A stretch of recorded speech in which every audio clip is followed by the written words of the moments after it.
মা যখন বাড়িতে নাই, অন্তরে আসে ভাবনা এই শূন্য গৃহে অরণ্যে দুই ভাই আর থাকবো না।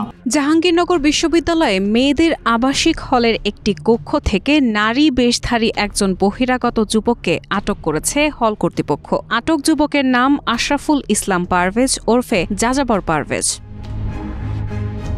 শনিবার রাত 11:30টার দিকে বিশ্ববিদ্যালয়ের নওয়াব ফয়জুন্নেসা হলের একটি কক্ষ থেকে তাকে আটক করা হয়। তার বাড়ি চট্টগ্রামের আগ্রাবাদের ডাবলমুরিং থানায়। বর্তমানে গাজীপুরে থাকেন তিনি।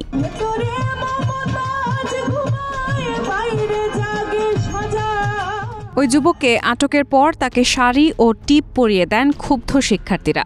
এরপর তাকে জুতো পেটা করে থানা পুলিশের কাছে হস্তান্তর করা হয়। প্রত্যক্ষদর্শীরা জানান, বিশ্ববিদ্যালয়ের হিম উৎসব শেষে নাটক ও নাট্যতত্ত্ব বিভাগের এক শিক্ষার্থীর সঙ্গে কপালে টিপ, প্লাজো ও মুখে ঘোমটা দিয়ে নওয়াব ফয়জুন্নেসা হলে প্রবেশ করেন পারভেজ। তৃতীয় তলায় কক্ষে গিয়ে চাদর খুলে ফেলার পর আশেপাশের কক্ষে থাকা ছাত্রীরা তার উপস্থিতি টের পায়। এ নিয়ে ক্যাম্পাস জুড়ে শোরগোল পড়ে যায়। পরে তাকে আটক করা হয়। ক্যাম্পাসে ছাত্রী হলের নিরাপত্তা বিঘ্নের প্রতিবাদে মধ্যরাতে বিক্ষোভ মিছিল বের করেন শিক্ষার্থীরা।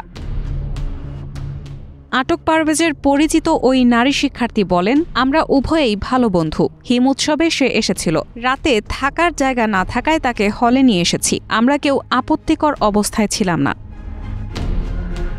আটক পারভেজ ঘটনা স্বীকার করে বলেন, আমরা দুজন ভালো বন্ধু। 7 বছরের বন্ধুত্ব আমাদের। আমরা দুজন লালন ভক্ত। আমি হিম উৎসবে বেড়াতে এসেছি। পরে কপালে টিপ পরে মুখ ও শরীর চাদরে মুড়িয়ে হলে প্রবেশ করি। এদিকে অভিযুক্ত ছাত্রীর স্বামীকে ফোন করলে তিনি পারভেজকে চেনেন না বলে জানান। এরপর ওই ছাত্রী পারভেজকে শুধুমাত্র ফেসবুক বন্ধু হিসেবে উল্লেখ করেন।